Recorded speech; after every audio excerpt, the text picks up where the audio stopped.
that it is my opinion that you may be strongly biased in favor of Miss Lively, and I may not be able to get a fair outcome in your court. You know, you have to stop saying that you're going to move to Canada whenever you're mad at something in the U.S.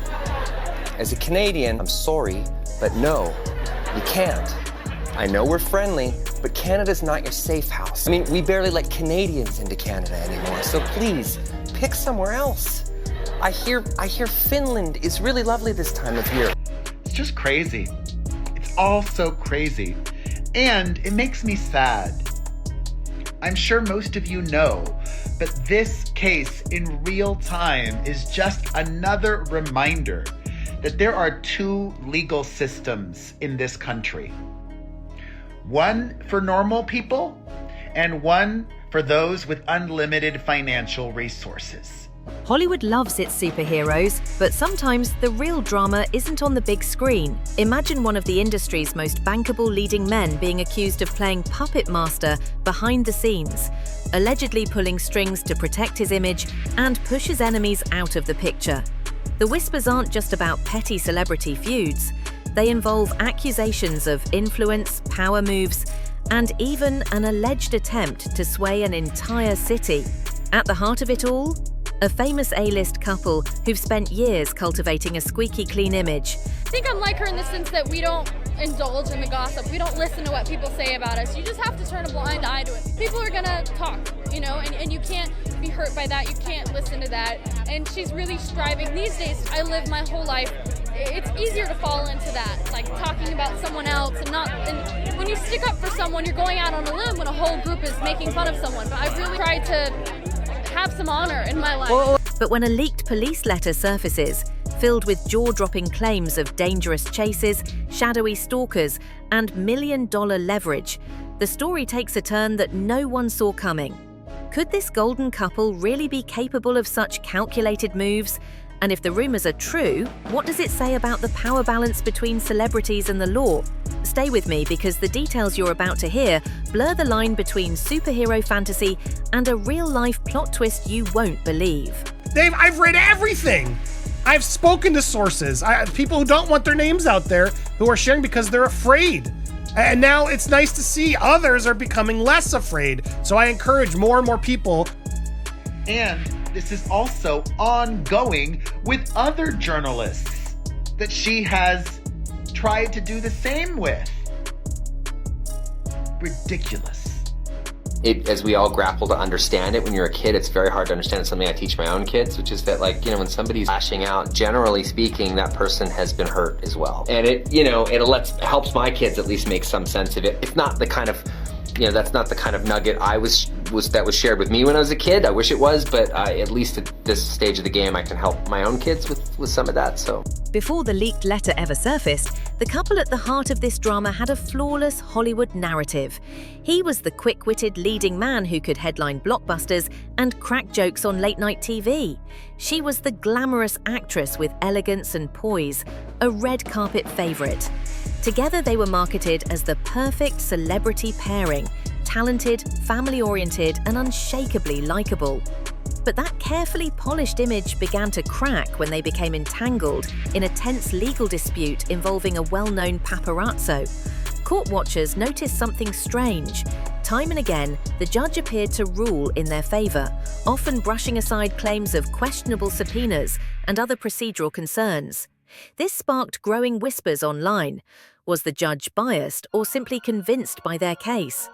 Supporters of the paparazzo cried foul, claiming that evidence was being ignored and that the couple's star power was tilting the scales. The speculation might have stayed in the realm of gossip until a letter, allegedly penned by the actor himself, landed in the hands of critics. And inside its pages were accusations, timelines, and financial figures that would send this story into overdrive.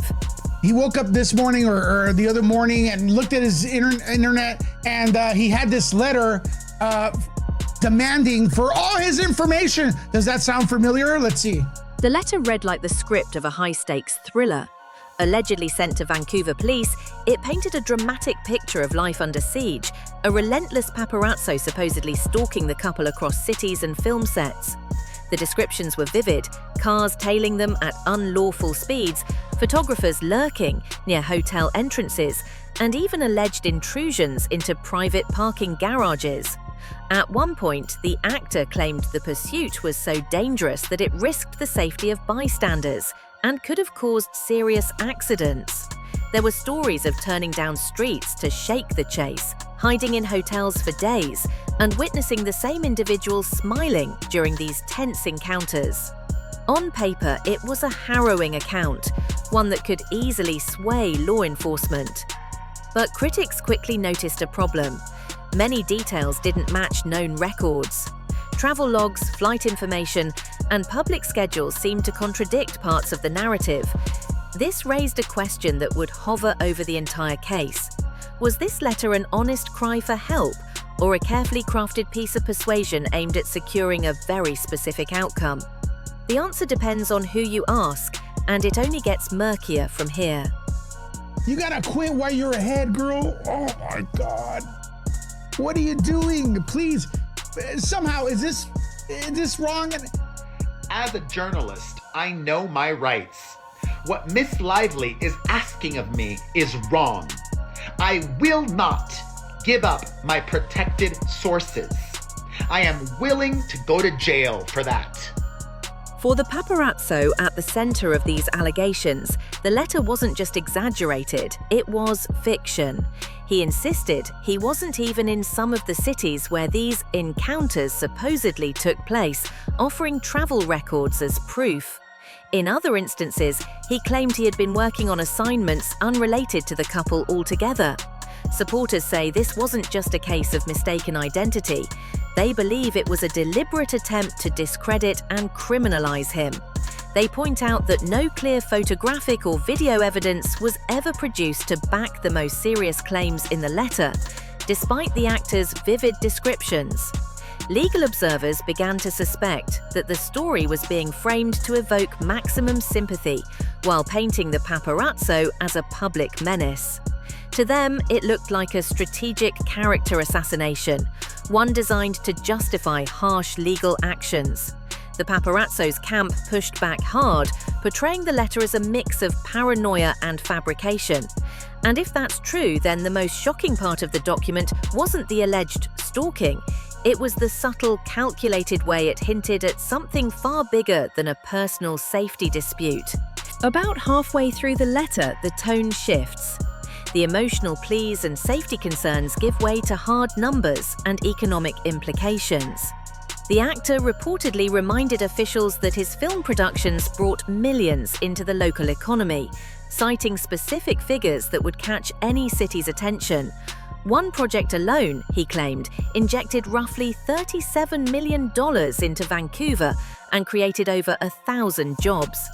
It was a not-so-subtle reminder of what was at stake if he chose to film elsewhere. The implication, according to critics, was clear: take care of this problem for me, or risk losing the economic benefits my work provides. While the letter never outright demanded action in exchange for continued business, the phrasing was enough for some to label it a textbook quid pro quo. To supporters of the paparazzo, it read like a quiet ultimatum. To fans of the actor, it was simply a businessman explaining the stakes. But in the court of public opinion, those two interpretations painted wildly different pictures. One of a savvy producer protecting his team, and another of a celebrity flexing his influence to tip the scales. Following the letter's delivery, the legal battle became a drawn-out war. Court dates were delayed, evidence was contested, and the paparazzo found himself facing serious charges that would hang over him for years. Meanwhile, the couple continued their work, seemingly unshaken by the controversy. Then, after more than 2 years, the case took a dramatic turn. The charges were suddenly dropped. Prosecutors cited a lack of evidence, effectively clearing the paparazzo. For his supporters, this was vindication, proof that the claims in the letter couldn't withstand scrutiny. For the couple's defenders, it was a frustrating technicality, not an exoneration. But one thing was undeniable: the power imbalance between the parties had been stark from the beginning. While the paparazzo's career and reputation took a hit, the celebrity couple emerged largely unscathed in the public eye. The lingering question was whether the system had been influenced, intentionally or not, by the fame and fortune at play. And if it had, this case wouldn't just be about one paparazzo and two actors. It would be about how easily justice can bend when celebrity power enters the room. As the dust settled on the legal front, online sleuths began digging deeper. They noted curious coincidences. A high-profile judge connected through family ties to a talent agency representing major Hollywood players. Social sightings of the actress with industry powerhouses just weeks before pivotal court decisions. And a history of rulings that seemed unusually favorable to the couple. None of this proved wrongdoing, but it fueled speculation. In gossip circles, these dots didn't need to be fully connected. The mere appearance of alignment was enough to spark debate. Was this a case of powerful people operating within a small, interconnected world? Or was there a deliberate effort to ensure outcomes stayed favorable? The whispers grew louder, and each new connection, no matter how tenuous, became another piece of a puzzle that might never be completed. Even those inclined to dismiss conspiracy theories had to admit, in Hollywood, access is currency, and relationships often open doors that would otherwise remain closed. Whether these connections were coincidental or calculated, they kept the public's curiosity alive, and the couple's critics more convinced than ever that something bigger was at play. For years, the actor cultivated an image as Hollywood's lovable prankster. Self-deprecating, relatable, the kind of star who could laugh at himself while still commanding blockbuster paychecks. But the leaked letter and its fallout forced fans to see a different side. Could this quick-witted leading man also be a shrewd operator behind the scenes, willing to play hardball when it suited him? Some defended him, arguing that any parent in his position would fight fiercely to protect their family. Others saw the letter as manipulative, using charm and influence to push for an outcome that might not have been justified. The debate spilled onto social media, dividing followers into camps. Memes mocked the superhero-turned-supervillain narrative, while think pieces dissected the ethics of celebrity influence. The actress's image, too, wasn't untouched. Her silence on the matter was read by some as loyalty, by others as complicity. In a business where perception is everything, the couple's once unblemished brand now had a shadow over it. Whether that shadow would fade or deepen depended on what the public and the industry chose to believe moving forward. Today, the case is closed, but the questions linger. The paparazzo has moved on, but the experience reportedly left a lasting impact on his career. The celebrity couple, meanwhile, continues to thrive professionally, with new projects and endorsements keeping them in the spotlight. Publicly, they've never addressed the letter in detail, preferring to let the legal record and their reputation speak for itself. But the internet has a long memory, and the story resurfaces whenever their names make headlines. For critics, the letter is a cautionary tale about the unchecked influence of fame. For fans, it's a footnote in otherwise successful careers. Still, the optics remain tricky. If the events unfolded as skeptics believe, it means a single letter might have tilted the scales of justice in a way most people could never dream of.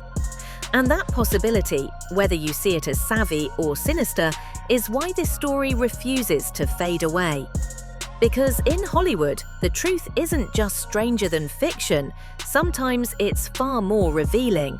So what's the real takeaway here? On paper, it's the story of a celebrity couple protecting their privacy, but in the whispers, it's about influence, who has it, how it's used, and what it costs. The leaked letter remains a flashpoint because it blurs the line between personal safety and professional leverage. Was it a heartfelt plea to law enforcement, or a calculated move to pressure decision makers? We may never know for sure. What we do know is that the dynamics at play go far beyond this one case. When fame, money, and politics intersect, the rules can shift, and those without power are often left in the dust. That's why this isn't just Hollywood gossip.